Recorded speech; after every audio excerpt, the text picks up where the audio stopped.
Assalamualaikum warahmatullahi wabarakatuh. Alhamdulillah, segala puji bagi Allah.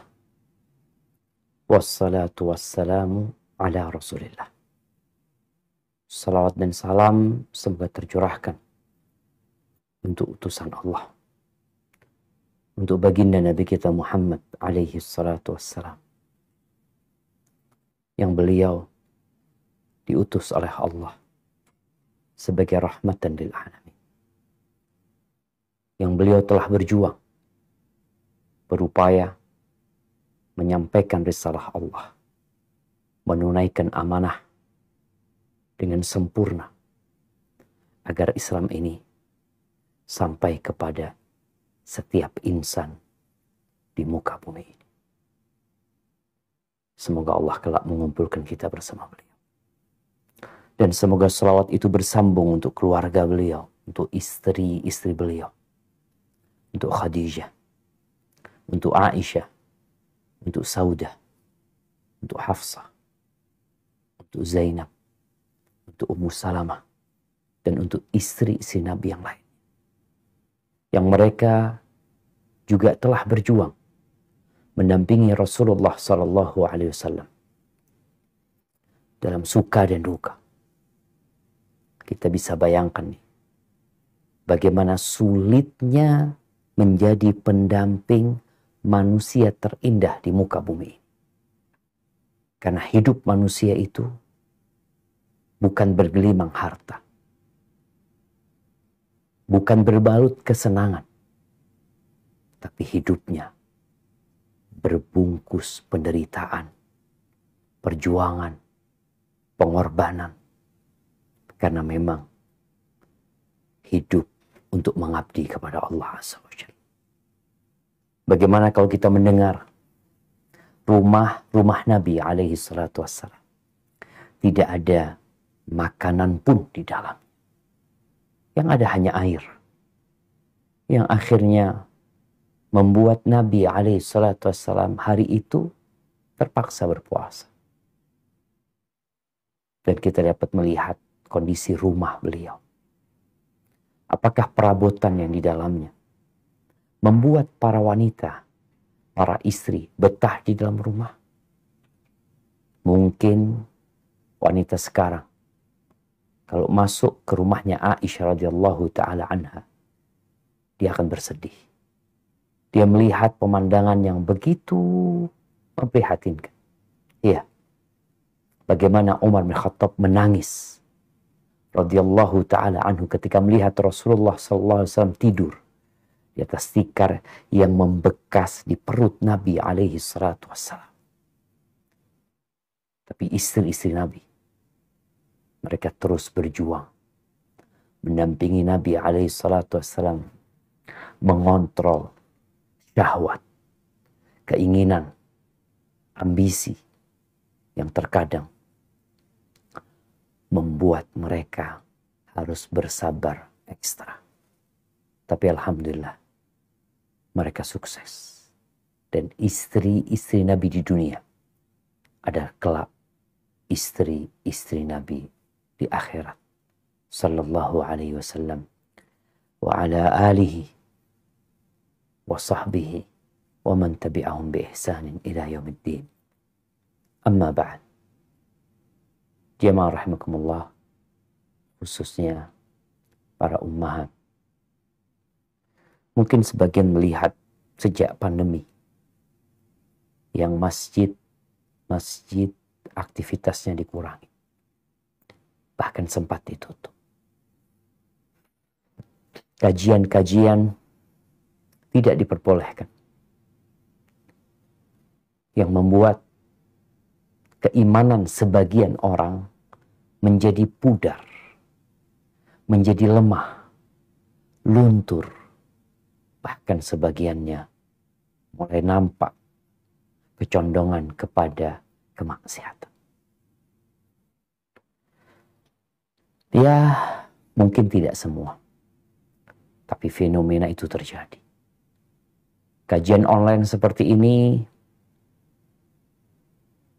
tidak terlalu membantu. Walaupun tetap ada dampak positifnya. daripada tidak sama sekali. Tapi kehadiran mereka di rumah atau di masjid untuk menyimak kajian bersama sahabat-sahabat mereka, bersama kawan-kawan mereka, melihat yang satunya menulis, yang satunya menyimak dengan seksama, membuat hati jadi termotivasi untuk menjadi seperti mereka. Tapi pemandangan itu selama pandemi tidak bisa dinikmati. Dahulu pada awal hijrah, pada awal kita meniti jalan istiqamah, kita penuh semangat. Di mana ada kajian, di mana ada kitab, di mana ada ceramah, kita berusaha untuk menghadirinya. Kita mengajak keluarga, mengajak pasangan hidup kita untuk duduk menyimak, walaupun tempatnya jauh. Tapi sekarang kita mulai malas, mulai memilih santai. Kita mulai sibuk dengan dunia kita yang dahulu. Mungkin kalau kita lihat rutinitas kegiatan kita dalam sehari, sepertinya banyak yang kurang berguna. Walaupun mungkin bukan dosa. Ahibati fillah, hal yang seperti ini sebenarnya wajar. Rasulullah sallallahu alaihi wasallam mengatakan, inna likulli amalin syirah thumma fatrah. Sesungguhnya setiap amalan itu ada fase semangatnya, membaranya, dan ada masa loyonya yang disebut futur. Nabi menyebutnya fatrah. Faman kanat fatratuhu ila bid'ah faqad dhalla. Barang siapa yang loyonya mengantarkan dia kepada perbuatan bid'ah, maka dia tersesat.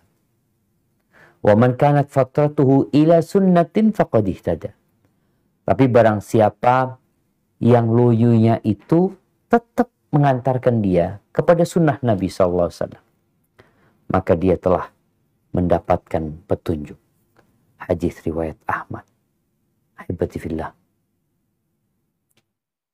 setan itu tidak pernah pensiun. Bukan berarti tatkala kita hijrah, tatkala kita mengikrarkan kita akan berubah menjadi lebih baik, kita tidak ingin seperti yang dahulu, dan kita benar-benar telah meninggalkan dosa-dosa yang dahulu kita melakukannya. Kita dahulu tidak pakai jilbab, mungkin sebagian para wanita. Yang dahulunya mungkin sholatnya bolong-bolong, tapi ketika dia hijrah, dia bertobat kepada Allah Azza wa Jalla, dia tidak pernah meninggalkan sholat. Dia tidak pernah menyingkap auratnya. Dia tidak pernah melakukan perbuatan-perbuatan tercela. Tapi setan melihat ada kesempatan lain di dalam sosok yang sudah hijrah ini. Dia akan menunggu masa loyonya. Di situ dia akan bekerja keras. Kalaupun masa loyonya tidak lama, maka dia akan berpikir bagaimana masa semangat beribadahnya itu mengantarkan kepada ketidakditerimaan. Allah Azza wa Jalla berfirman di surat Al-A'raf ayat 200 sampai 202 tentang kerjaan setan. Apa yang dia lakukan sebenarnya? Nah, tafadhal untuk dibaca. A'udzu billahi minasy syaithanir rajim. Innal ladzina ittaqaw idza massahum ta'ifun minasy syaitani tadzakkaru fa idza hum mubsirun. وإخوانهم يمدونهم في الغي ثم لا يقصرون. Nah, Sesungguhnya orang-orang yang ayat yang bertakwa sebelumnya dibaca, yang 200, apa? Baik Ustaz, baik Ustaz. وإما ينزغنك من الشيطان نزغ فاستعذ بالله إنه سميع عليم. Dan jika setan datang menggodamu, maka berlindunglah kepada Allah. Sungguh dia maha mendengar, maha mengetahui. Sesungguhnya orang-orang yang bertakwa, apabila mereka dibayang-bayangi pikiran jahat berbuat dosa dari setan, mereka pun segera ingat kepada Allah. Maka ketika itu juga mereka melihat kesalahan-kesalahannya. Dan teman-teman mereka, orang-orang kafir dan fasik, membantu setan-setan dalam menyesatkan, dan mereka tidak henti-hentinya menyesatkan. Allahu Akbar. Jadi nggak ada yang namanya setan pensiun. Dia akan terus bekerja keras. Tapi orang beriman, ketika dia tergoda dengan bisikan setan, dan dia terjebak, terjerumus dalam perbuatan dosa, dia langsung ingat sama Allah. Dia kembali kepada Allah. Dan di sini kita lihat Allah menyuruh kita kalau digodain setan, ada bisikan setan, apa yang kita lakukan? Membaca a'udzubillahi minasyaitonirrajim. Meminta perlindungan kepada Allah dari godaan setan yang terkutuk. Jadi kalimat a'udzubillahi minasyaitonirrajim bukan hanya dibaca tatkala kita hendak membaca Al-Qur'anul Karim. Bisikan itu datang, kita ucapkan a'udzubillahi minasyaitonirrajim. Datang lagi, baca. Ahibati fillah. Kata Nabi SAW, innal iman la yakhlaqu fi jawfi ahadikum kama yakhlaqu. Iman itu dapat menjadi usang di dalam hati. Sebagaimana usangnya pakaian. Maka mohonlah kepada Allah agar Allah memperbaharui keimanan kalian di dalam. Ahibati fillah, kita tatkala beriman, memulai sesuatu dari masa yang penuh dengan dosa, kemudian kita pindah kepada fase hijrah, kita taat kepada Allah Azza wa Jalla. Kemudian kita akan mengalami masa semangat. Tapi ketahuilah bahwa amalan itu tergantung penutup. Tergantung bagaimana akhir hidup kita. Karena kita melihat ada orang-orang yang dahulu istiqamah bersama kita. Yang dahulu hadir di kajian bersama kita. Yang semangat untuk melakukan berbagai aktivitas dakwah keagamaan, jadi panitia ini, siap berkorban. Yang tahu-tahu dia hilang dari peredaran. Ada di mana dia? Maka orang itu akan dilihat akhir dari kehidupan. Allah Azza wa Jalla mengatakan wa'bud rabbaka hatta ya'tiyakal yaqin. Beribadalah engkau kepada Allah sampai datang kematian kepada. Artinya kita boleh berhenti melangkah dalam ketaatan ini tatkala ajal menjemput kita. Sudah selesai tugas kita. Tapi sebelum itu kita harus berjuang.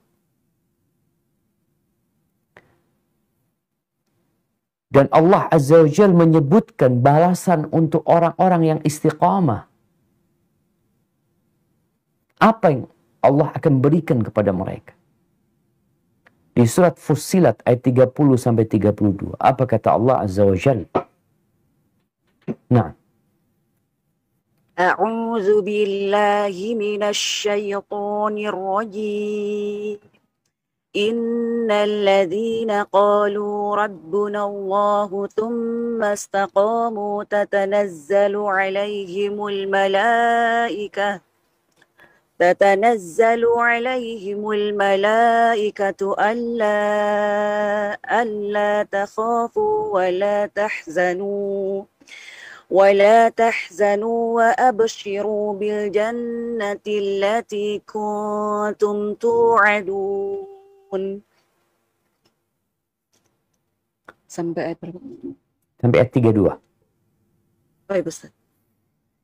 Nahnu awliyaukum fil hayatid dunya wa fil akhirah walakum fiha ma tashtahi anfusukum walakum fiha ma tad'un nuzulan min ghafurir rahim wa man ahsanu qawlan. Hasbuk, cukup. Baik, Ustaz. Sesungguhnya orang-orang yang berkata, Tuhan kami adalah Allah, kemudian mereka meneguhkan pendirian mereka, maka malaikat-malaikat akan turun kepada mereka dengan berkata, janganlah kamu merasa takut dan janganlah kamu merasa bersedih hati, dan bergembiralah kamu dengan memperoleh surga yang telah dijanjikan padamu. Kamilah pelindung-pelindungmu dalam kehidupan dunia dan akhirat. Di dalamnya surga, kamu memperoleh apa yang kamu inginkan dan memperoleh apa yang kamu minta sebagai penghormatan bagimu dari Allah yang Maha Pengampun, Maha Penyayang. Barakallahu fiik. Ya, mereka yang istiqamah setelah mereka mengatakan kami beriman, terus sampai ajal menyebut mereka, maka malaikat-malaikat akan turun memberikan kabar gembira. Disebutkan turunnya malaikat itu tatkala ajal menjemput mereka. Biasanya orang kalau mau mati takut dengan yang ditinggal, takut dengan apa yang akan dihadapi. Maka dikatakan kepada mereka, alla takhafu wa la tahzanu wa abshiru bil jannah. Bergembiralah dengan surga yang dijanjikan kepada kami. Ahibati fillah. Semua usaha, setiap waktu yang kita habiskan di muka bumi ini, kelak akan dimintain bertanggung jawab. Karena Allah telah berikan segala fasilitas kepada kita. Tubuh yang ada, panca indera yang kita miliki, jantung yang berdetak, kaki yang dapat berjalan dengannya, rizki yang sudah dijamin, itu kelak akan dimintain pertanggungjawaban. Dan Allah akan berikan sesuatu yang tidak dalam bayangan manusia. Kata Allah, walakum fiha ma tashtahihil anfus. Bagi kalian segala yang diinginkan oleh jiwa kalian. Bas, silahkan kau berpikir. Apa yang kau inginkan? Engkau kepingin apa? Tapi sekarang kita harus berjuang untuk mendapatkan itu. Tatkala ada seorang sahabat bertanya kepada Nabi SAW, mengatakan, ya Rasulullah, afil jannati faras, apakah di surga ada kuda? Ini orang seneng banget sama kuda. Ya, kendaraan yang paling mewah pada waktu itu adalah kuda. Dengan segala jenisnya, bentuknya. Dia bertanya, apakah di surga itu ada kuda? Kata Nabi SAW, idza udkhiltal jannah. Kalau engkau berkuda yang terbuat dari permata berwarna merah, lahu janahan, yang memiliki dua sayap, yatiru bika haitsu syi'ta, dia akan terbang bersamamu kemanapun kau mau. Allahu Akbar. Sekarang kita lihat anak-anak kecil ya seneng sama kuda poni, sama kuda macem-macem ya, yang lucu kata mereka. Semua nanti Allah akan berikan di surga. Tapi kalau futur itu terus menghampiri kita dan kita tidak mengobatinya, yang ditakutkan su'ul khatimah. Fenomena futur yang kita lihat apa sekarang? Atau yang kita rasakan? Malas melaksanakan sholat atau ibadah-ibadah yang lainnya. Ya, nggak lagi baca Quran. Dulu rajin baca Quran tiap hari, one day one juz, atau 1 hari setengah juz, atau 1 hari 1 halaman. Sekarang enggak lagi. Malas menghafalkan Quran, nggak ada murojaah, nggak menghadiri majelis-majelis ilmu. Tidak lagi mengikuti kegiatan-kegiatan dakwah, bakti sosial, berbagi dengan masyarakat. Merasa sesak dadanya. Banyak pikiran, banyak kegalauan. Dan terkadang mulai berani berbuat dosa. Dan merindukan masa lalu yang penuh dengan kemaksiatan. Lalu biasanya kita nggak nyaman kumpul orang baik lagi. Kita mulai berganti kawan. Ahibati fillah, kondisi futur itu ada 2. Yang pertama, kondisi yang menyebabkan dia malas melaksanakan ibadah yang wajib dan berat untuk melaksanakan yang sunnah. Bosan menuntut ilmu. Kegiatan-kegiatan yang serius dia lebih memilih santai. Dia memilih ya nggak ingin dikasih tanggung jawab, nggak ingin dikasih beban. Ini sebenarnya kondisi yang natural ya, yang akan terjadi dengan semua manusia dalam fase kehidupannya. Tapi seorang muslim dalam kondisi seperti ini, dia nggak melaksanakan dosa dalam fase ini atau dalam kondisi ini, dia hanya malas. Tapi nggak sampai terjerumus ke dalam perbuatan dosa. Apa yang harus dilakukan? Maka dia harus menyelamatkan yang wajib. Yang wajib harus dia pikirkan. Ingat, sholat nih wajib. 5 waktu nih wajib. Nggak boleh sampai bolong. Mungkin qobliyahnya boleh ditinggalin. Karena memang bukan yang wajib. Ba'diyahnya oke. Nggak lagi. Soal puasa umpamanya, oke aku males puasa. Biasa puasa Senin Kemis, udah nggak usah puasa. Yang penting bayar utang Ramadannya. Ketika engkau punya utang. Ketika bulan Ramadan fokus. Jadi jangan sampai kita menyelamatkan yang sunnah, yang wajib ditinggalin. Jadi fokus menyelamatkan yang merupakan kewajiban. Dalam kondisi seperti ini, ya kita melakukan pemanasan. Ya. Kalau bicara umpamanya sholat sunnah, anak biasanya dulu 12 rakaat Ustaz. Ya udah sekarang paling enggak qobliyah subuh sama witir. Itu tuh yang diselamatin gitu ya. Pelan-pelan nih. Umpamanya baca Quran, anak dulu biasanya one day one juz, sudah sekarang one day 1 halaman. Kalau dulu 1 hari 1 halaman, sekarang udah 1 hari, sekarang 1 ayat. Dalam rangka mengajak jiwa yang sedang malas ini, yang sedang futur ini, untuk kembali melaksanakan ketaatan. Karena orang kalau olahraga biasanya butuh pemanasan. Pemanasan nih. Perlu pemanasan lagi. Jiwanya itu dipanasin lagi. Supaya dia semangat untuk melakukan ketaatan-ketaatan yang lebih banyak lagi nantinya. Al-Imam Ibnul Qayyim rahimahullahu ta'ala mengatakan, takhallulul fatarat lisalikin amrun la budda minhu. Adanya futur dalam fase perjalanan hidup orang menuju kepada Allah Azza wa Jalla sesuatu yang lumrah. Faman kanat fatratuhu ila muqarabatin wa tasdid. Barang siapa yang futurnya itu ya mengantarkan kepada sesuatu yang dekat lah. tidak mengeluarkan dia dari yang wajib.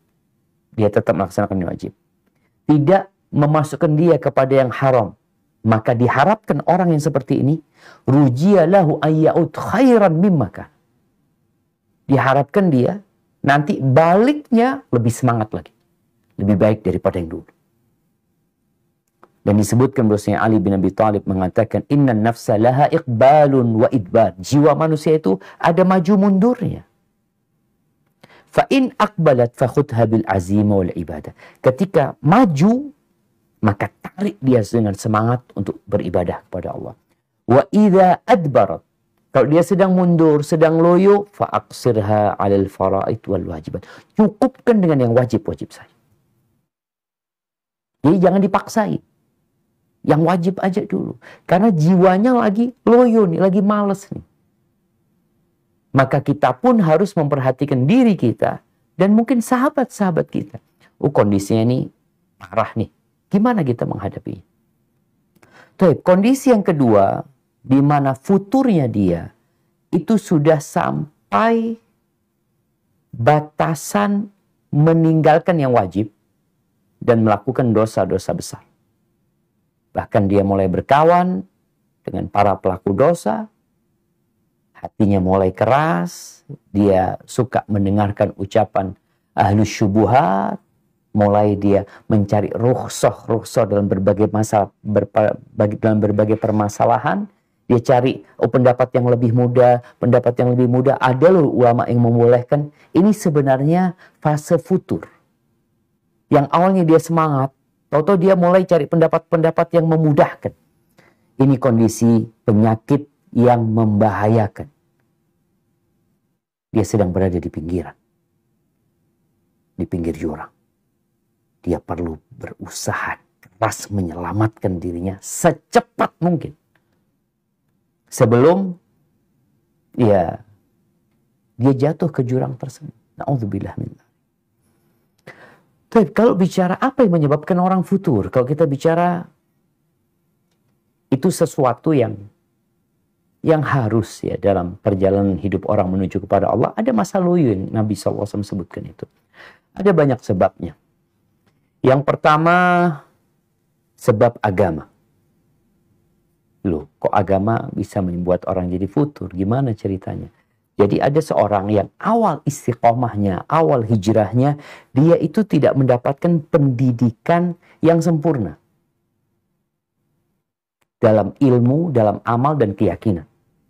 Makanya kalau kita lihat Nabi SAW, ketika ada satu orang yang baru masuk Islam, yang hijrah ke kota Madinah, Nabi mengatakan kepada para sahabatnya, Allimuhul Quran, ajarin dia Quran. Faqihu fiddin. Pahamkan dia tentang agama. Ada orang yang ketika hijrah nggak dapat itu. Hijrahnya itu hanya tren. Pada hijrah semuanya, akhirnya dia hijrah. Hijrah itu apa sih? Ya pakai jilbab. Hijrah itu dia cingkrang celananya, jenggotnya dibiarin. Jadi dia tidak memahami esensi hijrah yang sebenarnya. Kurangnya mendalami ilmu. Atau dia ini di awal hijrahnya itu terlalu keras. Sampai berlebih-lebihan dalam beribadah. Bahkan dia memandang kepada masyarakat itu, semuanya tersesat ya. Gak ada yang benar nih orang-orang nih. Bagaimana dia dengan orang tuanya? Ya Allah, ana jadi lupa aja. Ana jadi ingat, bukan lupa. Ana jadi ingat. Ada seorang kerabat yang minta sama ana untuk bikin voice note tentang seorang anak. Yang dia, Masya Allah, hijrah, dia mulai istiqomah. Tapi kok kayaknya berlebihan. Dia menyalah-nyalahkan orang tuanya, menvonis orang tuanya dengan vonis yang tidak tepat sebenarnya. Seharusnya anak itu tetap etis sama orang tuanya. Bagaimanapun kesalahan orang tuanya, Sampai kalau orang tuanya pembuat berhala pun, orang kafir pun tetap anak harus beradab sama orang tua. Tapi ada tadi yang baru hijrah udah seperti itu. Gitu. Ketika semangatnya itu mulai loyo, dia nggak kuat melanjutkan. Seperti kita lihat orang yang naik gunung. Dia naik gunung, berlari. Lari dia. Padahal udah dikasih tahu, ini jaraknya jauh. Pelan-pelan aja, nanti yang penting nyampe. Enggak, dia lari. Di tengah jalan, dia habis tenaganya. Ketika habis, dia nggak bisa melanjutkan. Atau dia terkena goncangan. Dalam hijrahnya ini, goncangan keras yang menyebabkan dia keluar dari istiqamah. Karena memang dia tidak membangun keagamaan dia di atas landasan-landasan yang kokoh. Makanya kadangkala kita melihat ada yang murtad. Ada yang murtad. Jadi masalahnya bagaimana seorang beragama. Rasul SAW mengatakan dalam hadis riwayat Imam Bukhari, "Inna hadha ad-din yusr." Atau "Inna ad-dina yusr." Agama itu mudah. "Wala yushadda ad-dina ahadun illa ghalabah." Tidak akan ada seorang yang berusaha keras dalam beragama, maka dia akan dikalahkan sama agama. Fasad itu. Kalian berusaha untuk menepati sasaran. Wa qaribu, mendekati. Wa abshiru, berikan kabar gembira gitu. Dan bergembira. Wasta'inu bil ghadwati war rauha wa syai'in minad dulja. Dalam rangka perjalanan menuju Allah, kalian perlu minta tolong sama Allah dengan beribadah di waktu pagi dan petang. Kemudian sedikit di malam hari. Artinya kita perlu perlahan-lahan. Pelan-pelan. Jadi itu faktor yang pertama atau sebab pertama adalah faktor agama. Yang kedua, faktor kejiwaan. Jadi ada orang yang kena was-was. Dan itu mempengaruhi agamanya. Dan kadangkala ucapan was-was itu, pemikiran itu membuat dia akhirnya meninggalkan agama sudah. Yang kadangkala bicara ibadah umpamanya. Ada orang yang was-was terus. Sah enggak ya wudunya ana ya? Tadi ana sholatnya sah apa enggak ya? Tadi ana baca ini enggak ya? Tadi ana hidupnya seperti itu. Dia capek gitu loh. Dengan perasaan itu. Sampai kadangkala ada yang ingin bunuh diri. Na'udzubillah. Maka hilangkan perasaan itu. Ketika ada was-was, langsung tanya. Tanyakan kepada yang berilmu. Datang kepada ustaz, sampaikan. Minta arahan. Aku kok punya pikiran kayak gini ya. Gimana sebenarnya seperti itu? Yang ketiga, ada yang faktor atau sebab futurnya itu masalah sosial. Mungkin dia seorang jomblo yang perlu untuk menikah. Yang berat bagi dia menahan syahwatnya. Atau seorang yang pernah menikah, terus dia bercerai. Dia masih kepikiran sama pasangannya. Atau seorang perempuan yang suaminya mati. Yang dahulu keberadaan suaminya itulah yang melindungi agama dia. Jadi ada perempuan yang dia dengan adanya suami itu, Masya Allah, suaminya selalu memberikan nasihat, ya, selalu mengajak dia kepada ketaatan. Atau sebaliknya, ada istrinya yang selalu ngajak suaminya. Istrinya meninggal dunia, suaminya bingung. Mulai futur dia. Nggak ada yang ngajak. Atau tadi istri. Ada istri ini yang pakai jilbab atas dorongan suaminya, atas binaan suaminya. Suaminya meninggal dunia, ya kadangkala dia berpikir untuk melepaskan jilbab. Jadi permasalahan-permasalahan seperti ini, apalagi ditambah dengan adanya nafsu, ada syahwat di diri dia, kadangkala membuat dia ya harus segera menikah sebenarnya. Karena tidak sedikit yang awalnya istiqomah, kemudian dia puasa Senin Kemis, puasa Daud ya untuk menjaga. Tapi di tengah jalan kadangkala permasalahan sosial ini mengganggu dia.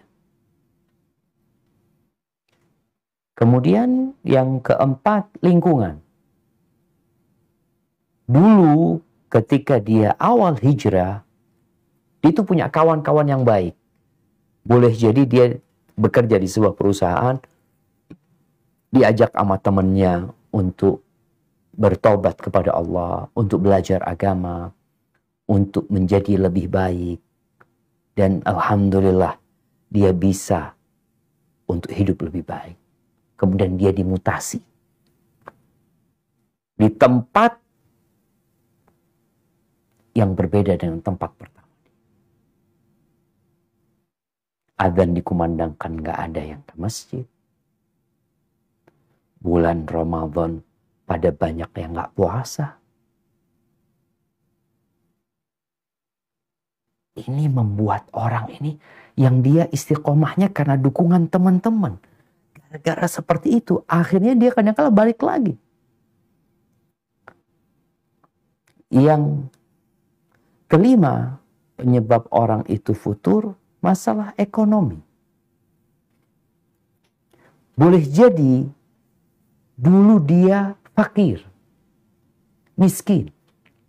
Kemudian Allah bukakan rezekinya, dia jadi orang kaya raya. Yang akhirnya kekayaan itu membuat dia jadi futur.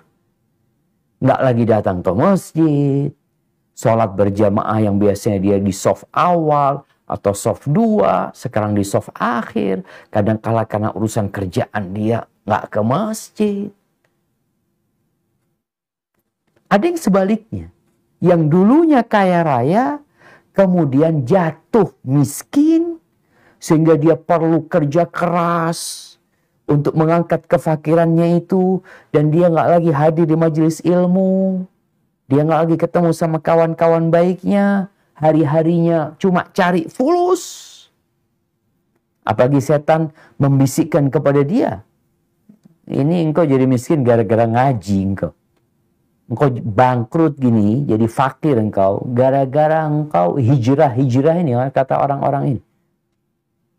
Dan kita melihat ada sebagian orang yang awalnya kaya raya, ketika hijrah dia bangkrut, jatuh.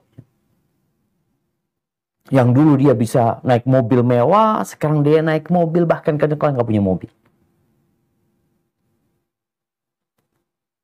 Maka dia harus menjaga. Karena di awal hijrah mungkin dia jual mobilnya, dia jual rumah, nggak ada masalah dia. Dia siap untuk hijrah, dia siap untuk berjuang. Tapi setelah berlalunya waktu, kok panjang perjalanannya ini? Itu bisa futur. Maka perlu bagaimana dia menyelamatkan diri dari bisikan-bisikan setan untuk dia tetap istiqomah di jalan Allah ini jamaah. Ahibati fillah. Jadi teman-teman yang punya masa lalu yang kelam, itu ketika dia hijrah, kemudian dalam perjalanan hijrahnya dia akan menghadapi ujian-ujian, itu kadangkala dia ada gambaran masa lalu dia kok kayaknya lebih nyaman yang dulu. Karena dia pernah merasakan masa itu. Ini di masa luyunya keimanan dia, di masa futurnya dia, di masa malesnya dia. Maka ahibati fillah, apa solusi? Tatkala futur itu datang. Ya tergantung sebabnya. Kalau kita tadi sudah mendengarkan sebab-sebab orang futur, maka solusinya ya sesuai dengan sebab kefuturan dia. Ada solusi umum, secara umum nih kita akan bahas tentang solusi umum ya. Yang pertama adalah berdoa. Memohon kepada Allah Azza wa Jal dengan penuh ketulusan, dengan penuh keikhlasan, mengkhususkan waktu-waktu yang mustajab, tempat-tempat yang mustajab, untuk benar-benar berdoa memohon kepada Allah supaya ditetapkan hatinya di atas agama. Coba kita lihat doa-doa yang diajarkan Nabi SAW. Kebanyakan kita itu menghafal doa, doa minta rizki, doa minta sehat, doa diselamatkan dari penyakit, doa untuk menjaga iman kita. Apakah kita baca? Di antara doa Nabi SAW, Allahumma inni as'alukal huda, wat-tuqa, wal-afafa, wal-ghina. Ya Allah, aku memohon kepadamu petunjuk, ketakwaan, afaf, penjagaan diri, dan kecukupan. Allahumma inni as'aluka thabata fil amr. Ya Allah, aku memohon kepadamu ketetapan dalam urusan ini. Wal azimata ala rusydi. Dan semangat dalam menegakkan atau menjalankan di atas petunjukmu ini. Wa as'aluka mujibati rahmatik. Aku minta semua yang dapat menghadirkan rahmatmu. Wa azaima maghfiratik. Dan semua perkara yang dapat mendatangkan, menghadirkan ampunanmu ya Allah. Beliau minta. Doa yang diajarkan kepada Mu'adz bin Jabal, Allahumma a'inni ala dzikrika wa syukrika wa husni ibadatik. Tuh Mu'adz dikasih amalan ini untuk dibaca setiap sholat. Di penghujung setiap sholat. Untuk baca itu. Allahumma inni as'alukal huda wa tuqa wal afafa wal ghina. Itu yang terkadang kita remehkan, jam. Padahal ini solusi utama. Bukan karena ini mudah dilakukan, tidak. Karena Allah berjanji, Ud'uni astajib lakum. Mintalah kepadaku, pasti aku kabulkan. Dan Nabi SAW mengatakan, Laisa syai'un akram ala Allah minad du'a. Nggak ada sesuatu yang lebih indah, lebih mulia di sisi Allah daripada doa. Karena doa ini menunjukkan ketidakmampuan kita, keperluan kita, kefakiran kita sama Allah Azza wa Jalla.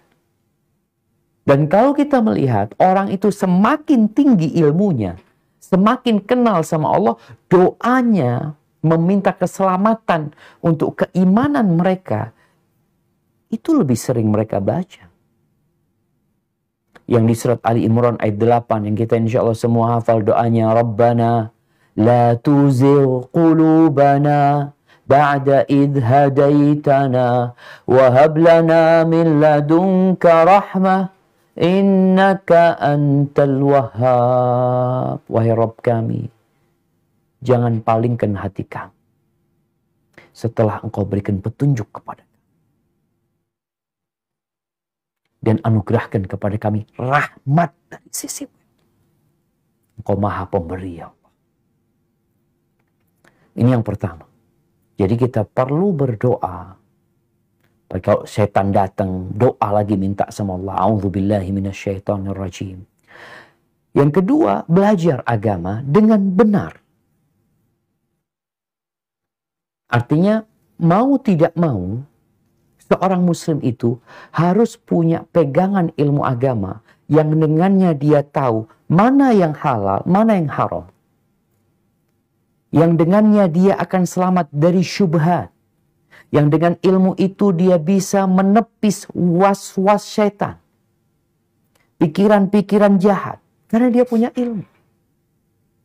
Cerita nih, sebagaimana diceritakan oleh Ibnu Jauzi dalam kitabnya Talbis Iblis. Iblis ini lebih mudah dia menggoda orang yang ahli ibadah daripada menggoda orang yang ahli ilmu. Karena orang yang ahli ilmu punya senjata, dia bisa jawab. Pernah ngelihat orang ahli ibadah tahu-tahu berhenti sholat. Loh kok bisa? Ada. Kata dia, makomnya sudah beda. Makomnya itu udah beda. Jadi dia berhenti sholat itu karena makomnya lebih tinggi daripada yang sholat. Diceritakan bahwasanya Syekh Abdul Qadir Jailani rahimahullahu ta'ala, beliau dalam kondisi antara tidur dan tidak tidur, tahu-tahu beliau melihat seakan-akan ada cahaya terang yang memanggil Syekh Abdul Qadir. Ya Abdul Qadir, ya Abdul Qadir, labbaik. Kata Syekh Abdul Qadir, labbaik. Kata dia, kata suara itu, ana rabbuk, aku Tuhan. Kata dia. Didengarkan. Sesungguhnya aku sudah menggugurkan kewajiban sholat atas dirimu. Karena dianggap dia sudah ahli ibadah, udah gak wajib lagi sholat. Apa kata Syekh Abdul Qadir Jailani? Anta iblis. Engkau iblis, engkau syaitan. Kok? Kata iblis tanya, engkau kok tahu aku iblis? Ya Allah itu nyuruh kita sholat. Allah nyuruh kita wa aqimus sholat. Wa atu. Kita lihat perintah Allah dalam Al-Quran. Semua perintah untuk sholat. Untuk menjaga sholat. Dan bagaimana Nabi SAW tetap sholat sampai mati. Sampai sakit beliau tetap sholat. Kok ini engkau datang nyuruh aku berhenti sholat? Yang nyuruh orang berhenti sholat itu setan. Kenapa beliau selamat? Iblis cuma padahal aku banyak orang yang aku sesatkan dengan cara ini. Berhenti sholat karena dianggap makomnya sudah nggak wajib lagi sholat. Maka di sini ilmu yang menyebabkan orang itu selamat tidak meninggalkan sholat. Ana dulu pernah ketemu seorang ustaz yang dia awalnya sholat, kemudian berhenti sholat. Dia berhenti sholat. Padahal dia kuliah di perguruan tinggi Islam. Ternyata dia kemakan syubhat. Dijelaskan sama gurunya bahwasanya tujuan sholat itu adalah mengingat Allah. Allah mengatakan aqimis sholata lidzikri. Dirikan sholat untuk mengingatku. Sehingga orang kalau sudah mengingat Allah nggak perlu lagi sholat gitu loh. Sholat itu cuma sarana gitu loh. Tujuannya, esensi sholat itu mengingat Allah. Jadi kalau engkau sudah ingat Allah, ya nggak usah sholat gitu. Berhenti itu sholat. Gara-gara dia nggak punya ilmu.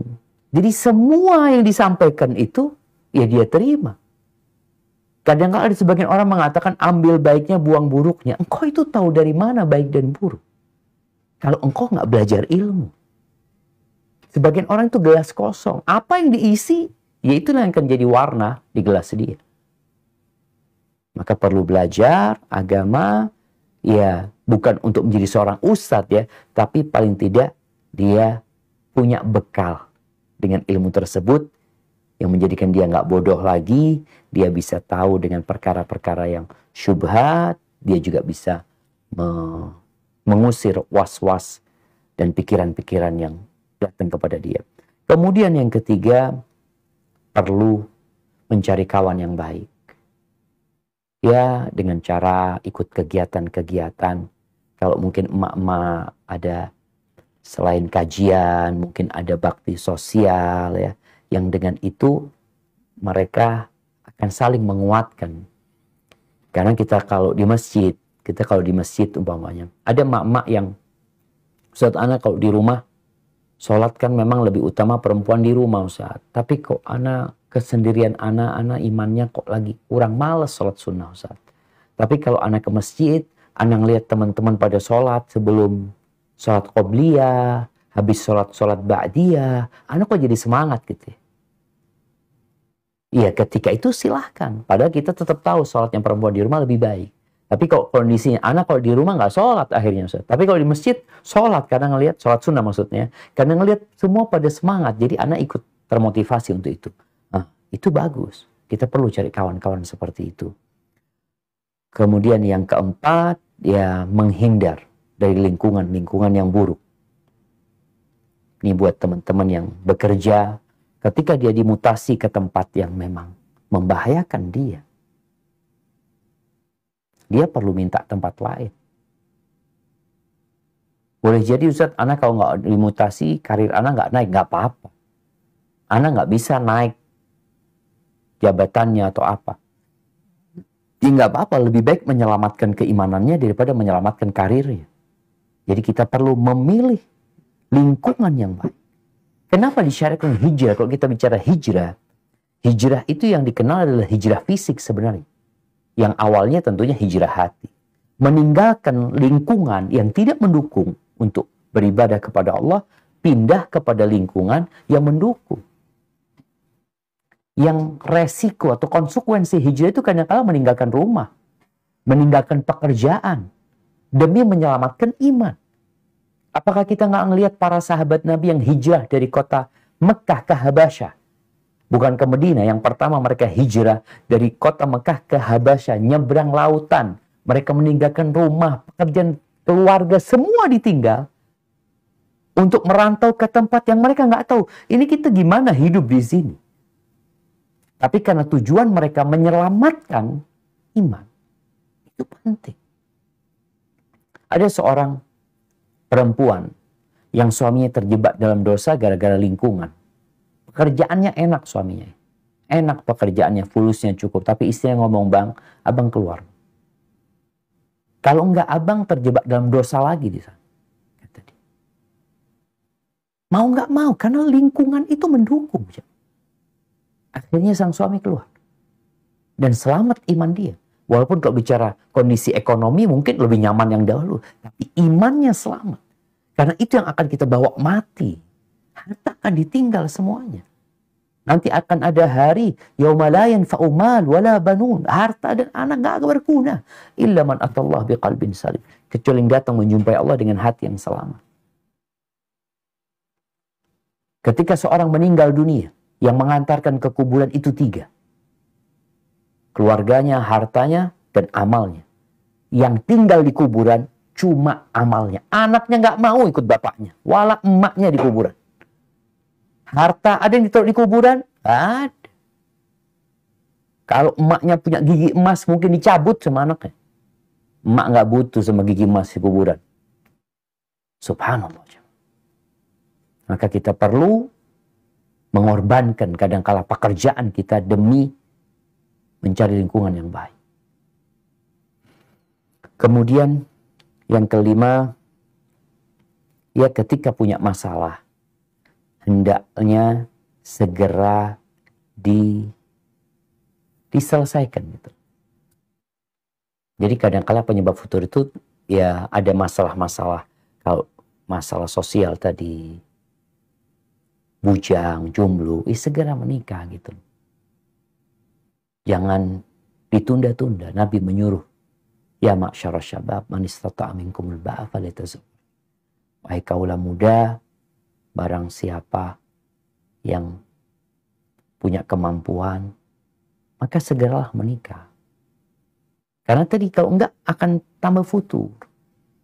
Ana kenal dengan seorang yang dia itu sudah waktunya menikah. Dia mampu, tapi abahnya itu nahan. Jangan nanti nunggu lulus kuliah. Nanti nunggu lulus kuliah. Jadi lebih berat abahnya ini dengan kuliahnya. Padahal nih anak sudah kondisinya perlu nikah dia. Maka orang tua juga, ya sudah bismillah nikah. Gimana nanti masalah nafkah? Bismillah lah nanti orang tua juga bantu atau gimana. Karena dalam rangka menyelamatkan keimanan. Kemudian yang keenam, kadang-kala kita perlu datang ke orang-orang yang berilmu, para ulama. Ya mungkin orang-orang yang kalau masalah-masalah kejiwaan, kadang-kala kita perlu ngobrol sama orang yang paham gitu loh. Masalah hati. Sehingga kita nggak terjerat dalam was-was yang menimpa sebagian orang. Kemudian yang ketujuh, melakukan segala hal yang dapat menambah keimanan dan memperbaiki hati, melembutkan hati, seperti memperbanyak zikir, ya. Yang zikir ini mudah, perbanyak baca la ilaha illallah, baca la haula wala quwwata illa billah, perbanyak istighfar, perbanyak membaca Al-Quran, ziarah kubur, ya, membaca perjalanan hidup para nabi, Kemudian yang kedelapan, minta tolong sama Allah dan bertawakal kepadanya. Serta meminta perlindungan dari godaan setan serta yakin bahwa yang dapat menyelamatkan itu hanya Allah. Maka jangan pernah berhenti meminta tolong sama Allah dan bertawakal kepadanya. Barakallahu fiik.